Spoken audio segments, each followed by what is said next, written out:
कहते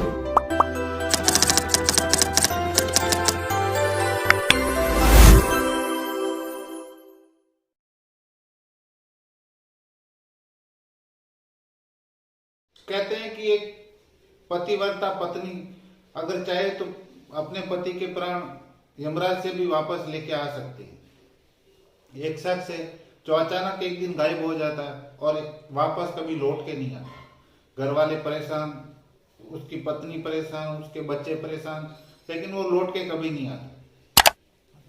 पुलिस को रिपोर्ट लिखाई जाती है, पुलिस भी उसकी तलाश करती है, लेकिन उसका कहीं पे भी अता पता नहीं चलता। आदाब, नमस्कार, सत श्री अकाल। आज की जो सच्ची घटना मैं आप लोगों को सुनाने जा रहा हूँ वो राजस्थान प्रदेश का एक जिला है भरतपुर। और भरतपुर में एक पुलिस थाना लगता है चिकसाना, और उसकी चिकसाना पुलिस स्टेशन की हद में एक गांव आता है नो गांव में एक शख्स है जिसका नाम है पवन शर्मा। वो अचानक एक दिन 29 मई 2022 को घर से गायब हो जाते हैं। जब घर से गायब हो जाते हैं, उनके परिवार के सारे लोग ढूंढते हैं, इधर उधर पता करते हैं। उनकी घर में 2 बच्चे भी है। उनकी शादी 2015 में हुई थी। वैसे रहने वाले तो भरतपुर के हैं, लेकिन उनकी शादी कानपुर में 2015 में हुई थी। और उनकी शादी से उनके 2 बच्चे भी हैं। घर वाले सब परेशान हैं कि अचानक पवन कहाँ गायब हो गया। आस पास पड़ोस में पूछा जाता है, परिवार रिश्तेदारी में पूछा जाता है, दोस्त यारों में पूछा जाता है, लेकिन पवन का कहीं पे भी पता नहीं चलता।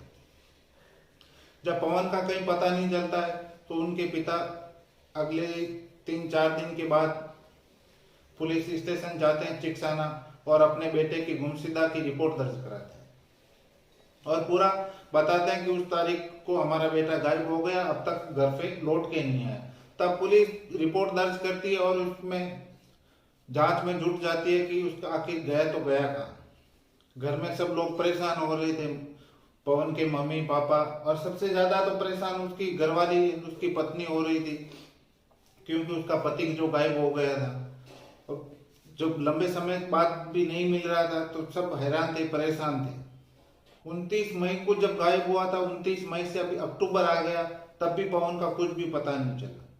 तभी 16 अक्टूबर को एक अजीब घटना घटित होती है। पवन की जो पत्नी है, उसके कमरे से रात को एक किसी मर्द की आवाज आती है।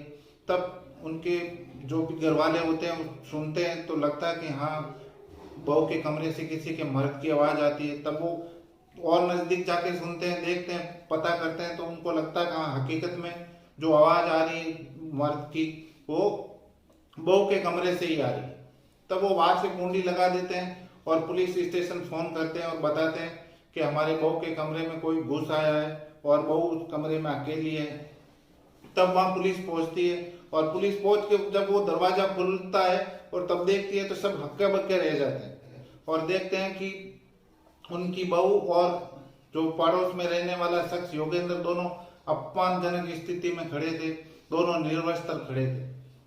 तब परिवार के लोग उस पड़ोसी योगेंद्र को मारते हैं, पीटते हैं और पुलिस के हवाले कर देते हैं, बहू और उस पड़ोसी योगेंद्र को। योगेंद्र जो रीमा का प्रेमी था, बहुत समय से उनका प्रेम चल रहा था, अफेयर चल रहा था।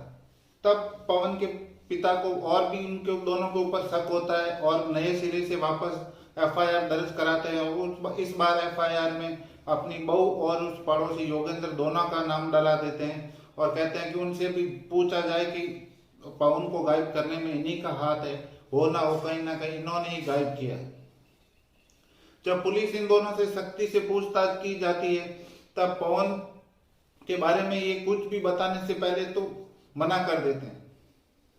लेकिन और जब टॉर्चर किया जाता है, सख्ती से पूछा जाता है, तब योगेंद्र तो नहीं टूटता, लेकिन उसकी पत्नी टूट जाती है, रीमा टूट जाती है और बताती है कि ये पवन को हमने लोगों ने मार दिया है और गायब भी हम लोगों ने ही किया है। तब वे दोनों बताते हैं पुलिस को कि उन्होंने पवन को कैसे गायब किया, कैसे मारा, कैसे क्या किया। तब वो बताते हैं कि एक दिन अचानक 29 मई का दिन था। अचानक पवन कहीं बाहर गया हुआ था और अचानक रात को घर लौट आया था।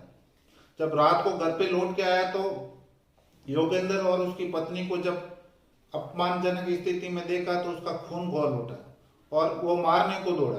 कि पवन को पहले से भी इन दोनों पे शक था, पहले से भी अपनी पत्नी को समझा चुका था कि ये रिश्ता खत्म कर दे, इसके साथ अभी आगे से कुछ कोई भी रिश्ता नहीं रखा जाए। लेकिन उसकी पत्नी उस चीज को माना नहीं और उसने रिश्ते को हमेशा के लिए कंटिन्यू किया। तब जब वह पवन बहुत गुस्सा हो गया था, जब अपमानजनक स्थिति में देखा था, तब इन दोनों ने पकड़ के उसका गला घोट के उसकी हत्या कर दी। अब हत्या करने के बाद उनको ये था कि अभी लाश को कहाँ लेके जाए, रात को कहाँ छुपाएं, कहाँ रखें। तब उन्होंने आइडिया लगाया कि जिस पलंग पे वो सो रहे थे वो बॉक्स का पलंग था, उसके अंदर पवन को रात को बॉक्स के अंदर डाल दिया और ऊपर से वापस पलाई लगा के वापस गद्दा लगा के ऊपर सो गए। सबसे बड़ी विडंबना तो ये है कि जब 29 मई को अपने पति को मारने के बाद जब 30 मई को करवा चौथ थी और करवा चौथ का व्रत रखती है वो अपने पति के लिए, और वो भी किस पति के लिए, जो मरे हुए पति के लिए, जो अपने हाथों से मारा, उसने अपने हाथों से उसकी हत्या कर दी, उसके लिए वह करवा चौथ का व्रत रखती है।